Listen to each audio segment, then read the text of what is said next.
اگلا سوال ہے کہ جو موسیقی ہے اور سود ہے اور جو گستاخی رسول کا جو فتویٰ ہوتا ہے اس پہ آپ گامدی صاحب کی طرف ہمیں ریفر کر دیتے ہیں، جبکہ اپنا کوئی پوائنٹ نہیں، میرا پوائنٹ آف ویو تو ہے کہ جو فساد فی الارض کرے وہ گستاخ رسول ہے، بار بار کرے اس کی سزا قتل ہے.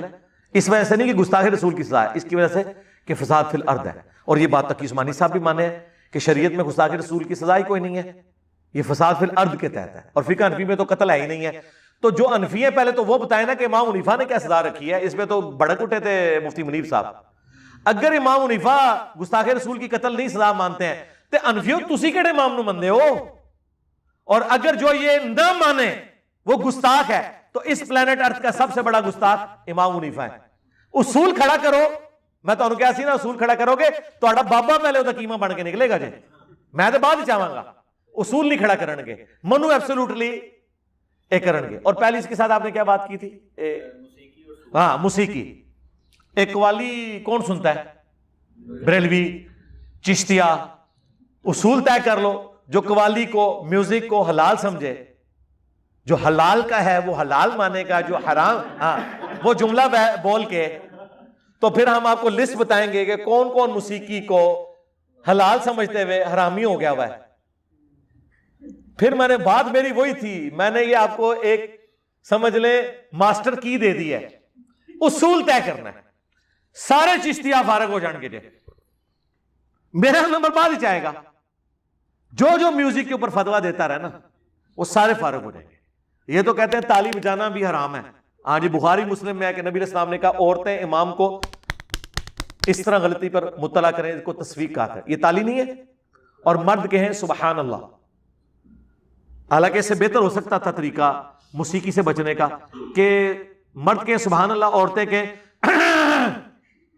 میوزک بھی نہیں ہوا. یہ تو میوزک ہے. ڈاکٹر ذاکر نائک کے جب جلسوں کے اندر تقریروں میں تالیاں ہوتی تھی تو یہ بریلوی کہتا ہے دیکھو تاڑیاں مار رہے ہیں. اچھا، قوالاں دی تاڑیاں نہیں نظر آندیاں، وہ جڑی خسرے والی تاڑیاں نے، اے بیچاریاں معصوم جی تاڑیاں جڑیاں نے اے جڑیاں نے حرام ہو گئیاں، اے والی جڑی حلال ہو گئی. اصول کھڑا کرو، جواب لے لو سرکار. ہاں ٹائم قیامت تک جے اصول کھڑا کرو، جواب لے لو. میوزک کے حوالے سے ہمارا موقف یہ ہے، نبی علیہ السلام نے دف کو جائز قرار دیا، بخاری مسلم میں. گانے کو جائز قرار دیا، صحیح بخاری میں، ابو داؤد میں، تو ابن ماجہ میں، تو یہاں تک آیا کہ حلال اور حرام نکاح میں فرق ہے جس میں گانا ہو. گانے میں بھی کوئی اختلاف نہیں، دف میں بھی کوئی اختلاف نہیں. انسٹرومنٹ تو ہے نا، اس کا مطلب ہے مطلقاً انسٹرومنٹ تو حرام نہیں ہوئے، مطلقاً تو نہ ہوئے. اب جن انسٹرومنٹس کو یہ حرام کہہ رہے ہیں نا وہ احادیث سے اس کی لسٹ بیان کرے اور اس کی حرمت ثابت کرے، ٹائم قیامت تک جائے. اگر آپ وہ ڈھول والی حدیث لے کے آئیں گے نا ابو داؤد سے، پھر ہم آپ سے اگلا سوال کریں گے کہ نبی علیہ السلام نے تو کانوں میں انگلیاں دی تھیں، عبداللہ بن عمر کی انگلیاں کانوں میں کیوں نہیں ڈلوائی تھیں؟ اور یہ وہ جواب ہیں جو قوالیوں والے ان کو دیتے ہیں. ہاں، وہ کہتے ہیں نبی پہ واجب ہوتا ہے کہ وہ حرام کو حرام کہتا ہے. ٹھیک ہے، صوفیاء سارے قائل ہیں. ٹھیک ہے. ہاں، اور آپ کو بتاؤں اہل حدیث کے جو سب سے بڑے امام ہیں، ابن تیمیہ کے بھی امام، المحلہ کتاب جنہوں نے لکھی ہے، کیا نام ہے یار؟ ابن حزم. ابن حزم. ہائے میں صدقے، ہائے ہائے گوگل حافظہ اللہ، تجھ پہ لاکھوں سلام. ابن حزم وہ ہے کہ ابن تیمیہ تو شاہی کوئی نہیں، ابن تیمیہ سے بھی 300 سال پہلے. ابن حزم نے نہ صرف میوزک کے اس انسٹرومنٹس کو جائز کہا ہے بلکہ اس کی خرید و فروخت کو حلال کہا ہے، اس کے کاروبار کو حلال کہا ہے. اسی لیے یوسف القرداوی نے میوزک کے حلال ہونے پہ فتویٰ دیا ابن حزم کی بنیاد پہ. اہل حدیثوں قیامت تک ٹائم جائے ابن حزم نکو کے گمراہ سی. ابن حزم وہ ہے کہ جس کے سامنے ابن تیمیہ بھی بغیر وضو کے کھڑا نہ ہو بات کرنے کے لیے. سلفیوں کا بڑا امام ابن حزم مانا جاتا ہے، پہلا غیر مقلد کہا جاتا ہے جی پلانٹ ارتھ پہ. امام وہ داؤد ظاہری اور اس کے بعد ابن حزم. اور یہ وہ ہے جس کو غامدی صاحب بڑا کوٹ کرتے ہیں ابن حزم کو. المحلہ انہوں نے پیچھے کئی بار لگائی ہوتی ہے، آپ دیکھیں بخاری مسلم نہیں نظر آئے گی، المحلہ تو نظر آئے گی. ابن حزم تو میوزک کے انسٹرومنٹس کو جائز سمجھتا ہے، اس کے کاروبار کو جائز سمجھتا ہے. اجتہادی خطا ہے تو سرکار غامدی بھی اجتہادی خطا مان لو. وہی گل، پہلے اصول طے کرو، اس اصول سے سب کو گزاریں پھر آگے چلیں. ہمارا درمیان کا موقف ہے کہ ترنم گنگنانا اس کو تو کوئی حرام نہیں سمجھتا. بخاری کی حدیث ہے جو ترنم سے قرآن نہ پڑھے وہ ہم میں سے نہیں ہے. سرکار یہ مشاری جو کچھ کر رہا ہے قرآن کے ساتھ یہ ترنم نہیں ہے، اور اگر قرآن ایسا نہ ہوتا تو ترنم سے پڑھا بھی نہ جاتا. میں تو چونکہ میں تو ایک فیلڈ ہے نا یہ، میں تو بعض اوقات ترنم میں بھی پوری پوری صورتیں پڑھ لیتا ہوں اس طرز میں جس طرز میں قرآن سنا رہا ہوتا ہوں. تو آپ اس کو میوزک کہہ دیں گے، انسٹرومنٹ کہہ دیں گے. ہمیں گانے اور انسٹرومنٹ سے تب اختلاف ہے جس میں بے حیائی، عورتوں اور مردوں کا اختلاط ہو، کلمات کفریہ ہو اور دھما چوکڑی ہو کہ اس کے بعد اصلاح کے بجائے جو ہے وہ اٹھ کے بندہ نچنا شروع کر دے. اس طرح میوزک نہ ہو، سافٹ میوزک اچھا، جس سے کوئی کلام ایسا جس کی وجہ سے آپ اللہ کی طرف مائل ہوں. ٹھیک ہے. اب یہ جو میں بندہ عاصی ہوں، گناہگار ہوں مولا، اس کے پیچھے بھی تو میوزک ہے، لیکن کیا توحید کا کلام ہے وہ جو خالد حسنین خالد نے پڑھا ہے سرکار، کیا بات ہے. ٹھیک ہے نا جی. اس طریقے سے قوالیاں بھی جو توحید کے اوپر مبنی ہیں، بلکہ کئی کلام میں کہتا ہوں ہے تو وہ عشق مجازی والے ہیں، بس آپ وہ تصور نہ لائیں. تو جناب ناصر حسین کاظمی کی جو یہ غزل ہے میری زندگی ہے تو، اس میں کبھی خدا کو فٹ کر کے کبھی آپ سنیں تو پھر میں آپ سے پوچھوں گا کہ حسان ابن ثابت کی نعت اشعار کے اندر اتنی جان کیوں تھی، اور آپ کی نیت کا ہے نا. اور بیوی خامند کو سنا سکتی، خامند بیوی کو سنائے. ٹھیک ہے. ڈاکٹر ذاکر نائک نے تو اپنے پلیٹ فارم سے گانے، وہ زوجتی انت حبیبتی انتی، وہ کڈی طرزی چونے پڑھی ہے، اور عرب دا ایک نشید پڑھنے والا ہے، اور کتنے نشید پڑھنے. ایک ٹلے مسئلے میں انہوں چھوڑ دو. سرکار عمر سیریز میں سے اگر آپ وہ میوزک نکال دیں اس کی روحانیت ہی ختم ہو جائے گی. سر وہ جو میوزک چلتے ہیں اس کے، وہ اس زمانے میں لے جاتے ہیں آپ کو. سرکار یہ اللہ نے دنیا میں رکھا ہے نا، تو اگر یہ اس طرح کے معاملات ہوتے تو آپ کو بخاری سے لے کے ابن ماجہ تک حدیثیں بھری پڑی ملی ہوتی جس طرح باقی گناہوں کے اوپر مل رہی ہیں. ایتھے نہیں مل رہی ہے ایک کھینچتان کے کبھی لاول حدیث کہہ دیں گے. سرکار لاول حدیث تے فضائل اعمال بھی ہے. وہ کہتے ہیں جی اس زمانے میں وہ سٹوریاں لے آئے تھے قرآن کے مقابلے پہ، تو آپ بھی تو فضائل اعمال اور فضائل صدقات لے آئے، میں انہوں لاول حدیث کہہ دیں. وہ کہتے ہیں اس سے ثابت ہوا کہ میوزک چونکہ اللہ سے دور کرتا ہے، تو سر جو میوزک اللہ کے قریب لے آئے پھر کیا بات کریں گے آپ. ہاں اس لیے یہ میں اس معاملے میں اس لیے ڈھیلا رہتا ہوں کہ میں اس کے اوپر کوئی فتویٰ نہیں لگاتا. عمر سیریز کا صرف میوزک چل جائے نا سرکار تو آپ اس زمانے میں پہنچ جاتے ہیں. ٹھیک ہے نا.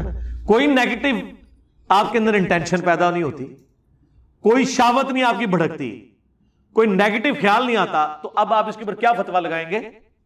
اور پھر وہ مجھے ایک موسیقار نے ٹیلی فون پہ جب پوچھا نا تو مجھے کہنے لگا اچھا مجھے بتائیں انجینئر صاحب میوزک اگر حرام ہے، وہ سمجھتا تھا کہ میں یہ کہوں گا، خود ہی فتویٰ لاتا ہوں.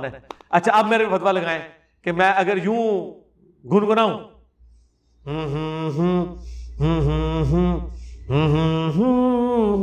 تو کیا فتویٰ لگائیں گے آپ.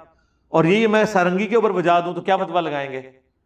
گنگنانے والا حلال اور وہی حرام، اس کو جسٹیفائی کیسے کریں گے.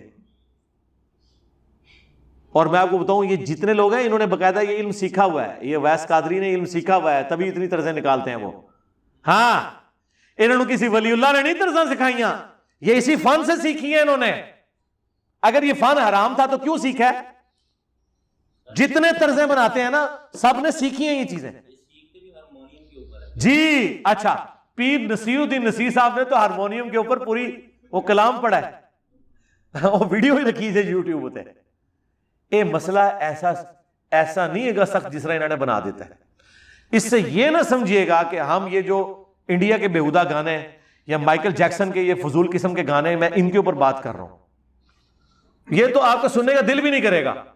جو بندہ دیندار ہو گیا یار کوئی فضول شاید کوئی لاؤ کوئی سمجھ آوے کوئی گل ہو رہی ہوئے تو چلو میں سن لاں گا. ٹھیک ہے. وہ خود بخود آپ اس سے دور ہونا شروع ہو جائیں گے. تو ان ساری چیزوں کو دیکھیں.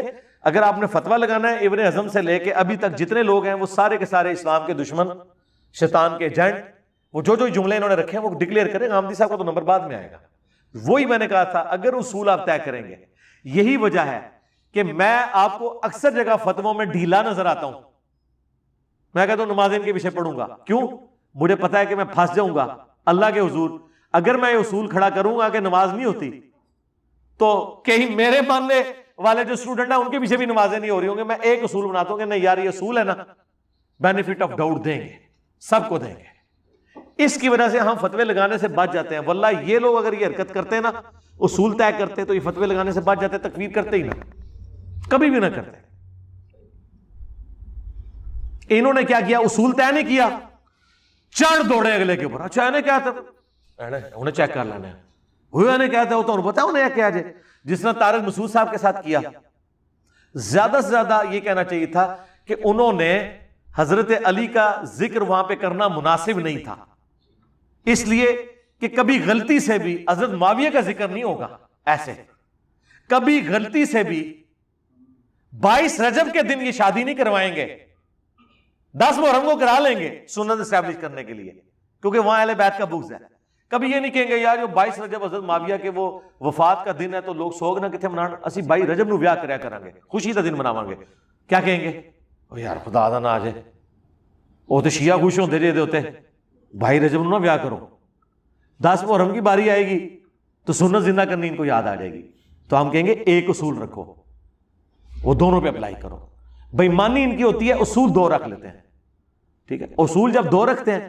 آپ مجھے بتائیں یہ حضرت حسن کی تعریف ہے کہ ایک دن زنانی رکھ کے چھوڑ دیتے تھے؟ آج کے دور میں بھی آپ یہ کسی غیر مسلم کو پیش کریں گے مذاق اڑائے گا نا. اور میں کو مفتی تیرے بارے میں تیرے پیو نے اناؤنسمنٹ کرائی ہے کہ 3 کر لیے چوتھی انہوں کوئی نہ دے، یہ ہر ٹائم ویا کرتا ہے، تو اس کو غصہ نہیں آئے گا. اور تم مولا علی کے بارے میں ایک منقطع روایت جس کی سند ہی پوری نہیں ہے، سیدنا علی کی روایت ڈائریکٹ پوتے سے ہو رہی ہے جن سے ان کی ملاقات ہی نہیں ہے، وہ اس کی بنیاد کے اوپر تم یہ اور جھوٹی روایتوں کے اوپر جو بنو امیہ نے گڑی تھی کہ حسن تو اہل ہی نہیں تھا خلافت کا، اس کو تو زنانیوں کا شوق تھا، اس لیے معاویہ سے اس نے صلح کی، شکر ہے امت کے لیے صحیح ہو گیا. یہ پیچھے انٹینشن تھی ان کی اس چیز کو عام کرنے میں. آپ کو پتہ ہی نہیں ہے انہوں نے کیا گیم کھیلی ہے.